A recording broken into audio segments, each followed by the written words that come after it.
పిఠాపురంలో అలా మొదలైంది అనేటువంటి సినిమా ఒక మంచి సందేశాత్మకమైనటువంటి చిత్రంగా దాని గురించి కథనాలు వింటూ ఉన్నాం.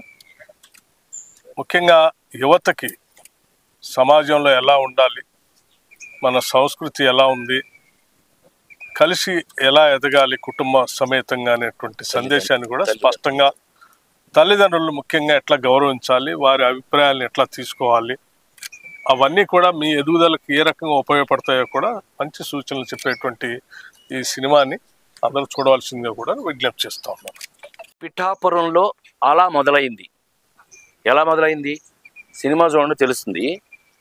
ఈ సినిమాలో మహేష్ నాకు బాగా నచ్చిన అంశం ఏంటంటే తను రాసిన దాంట్లో ఇవాళన్న యూత్, అంటే ఇవాళన్న యూత్ అని నేను ఎందుకన్నాను అనంటే ఉద్యోగాలు చేస్తున్న యూత్ కానివ్వండి, ఖాళీగా ఉన్నవాడు కానీ